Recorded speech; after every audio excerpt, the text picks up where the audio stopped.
So it's been really hot, well over 100 here. And for several days, we got 2 more days of heat and then it's gonna cool back down.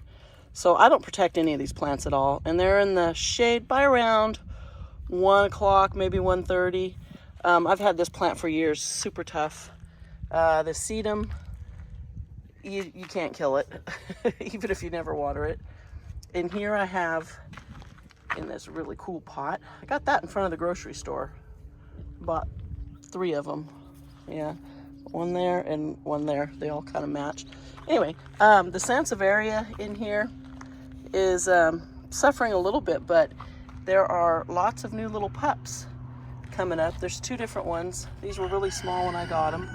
They were in like a, I don't know, little 4-inch pot, but they're doing good. They're really growing. They don't look great, but this agave guadalajarana, I don't even know how you say that, Guadalajara ANA, Guadalajarana, is looking amazing. It's pretty happy here. I don't see any pups on this yet, but if it's in the agave family, it's going to give you pups. This one's not doing good. It's pretty stressed, but you know, it was not happy. I pulled all these pups off of a cactus that was so pot bound. It had so many pups around it that you couldn't even see the original plant. My tiger jaw, oh, this thing's great. It's doing really good. I planted a bunch of pieces out in the front, straight in the ground, full sun, pretty much all day long, and you can't kill it. Peanut cactus.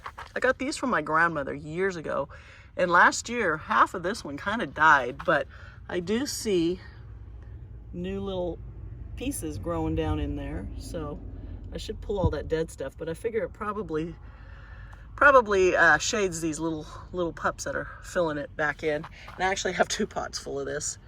Gets the most beautiful orange flowers, and you can see all the spent flowers on there. They're like the size of daisies, beautiful. I got a kind of a sad stapelia under there. I stuffed that back under the shades. Doesn't get too much sun because it was really stressed. And then there's aloe. This is just an aloe vera. I cut the flower stalks off of it finally. It's amazing, but I'm constantly having to remove all these little pups that are popping up all around it. Otherwise this thing, you know, aloe vera, it will spread. So these are more of those little pups. This one I think is on its way out, but one of them, I don't remember which one. Oh, this one, I think it was that one, actually gave me a flower, which is pretty funny. Ooh, there's another little aloe vera pup. So these are doing good. I just pulled them all off and stuck them in their own little pots. I should just find homes for them because, you know, it's kind of a slow growing cactus and it gets beautiful pink flowers. This stuff, I always forget what it's called. It's flowering. It's happy. I kind of move it back in the shade a little bit if it gets really hot. And this is a Mangave Barney. And this was down on this bottom shelf here next to my flying pig. But I put it up here because, as you can see, it's getting pretty scorched. And the new growth looks really good. And it does have, ow, I just poked myself. It does have a couple of pups back under there. So, you know, it's happy. It looks like there's another one down under in here.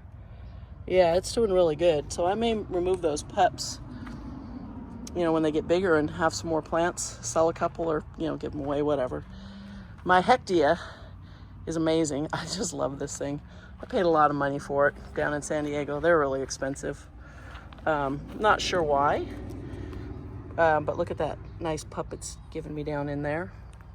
So I'm just gonna kind of let this one fill in. I think it'll be really cool, and maybe eventually I'll put it in the ground. My Victoria Reginae is looking really good. It's up on the top shelf with her little warthog to keep her company. And then this is the Ferdinand, and I moved this one down back underneath there so it gets shade earlier because it was sitting right here next to it, but it was just getting really scorched. You can see the ends are just getting fried. So it wasn't handling that sun as well as this one does. So that's how these guys are looking right now. And I need to do some repotting on these peanut cactus. And I think what I'm going to do is I'm going to pull all these, people call it around here stone crop.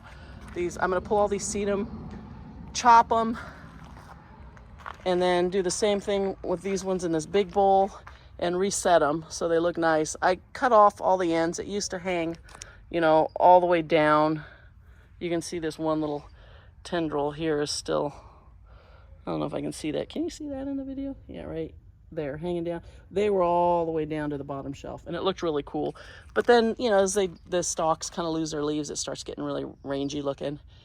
And I'll fix it up. But then it'll look really good, and that'll give me another old kind of crumbly pot to put a cool cactus in.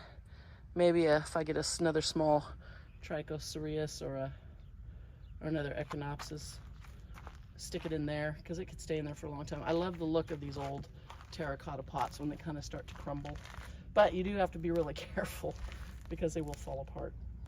I actually have electrical tape wrapped around the edges of a couple that have big cracks in them because I didn't want to throw them away, and it just gives them a little support. So yeah, that's it.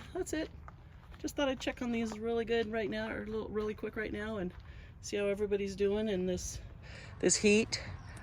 And we are going to get a break after tomorrow. It'll be 104 tomorrow, and I think it's going to be about 101.99 to 101.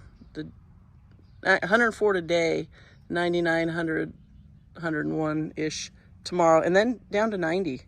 So that'll be nice. We'll get cooled off.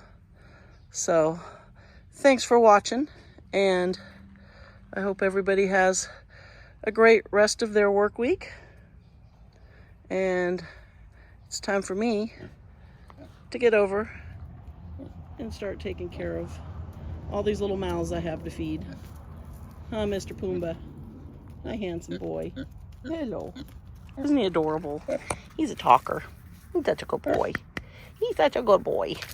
Mr. Pumbaa. Oh, he needs a belly rub. Okay, we gotta rub the belly. I always gotta take time out of my day to pamper my little babies. Isn't he adorable? Mr. Pumbaa. This is one of our rescues. Oh, goodness. He was living under a chicken coop, huh? That was not a good spot for you. Yeah. He's such a good boy. Rub my belly. Rub my belly. He has a little waddle. He had 2 waddles, but something happened to the other one, and it fell off. It was very strange. Didn't know that was a thing. He's a little coony pig. All right, people. Have a great day.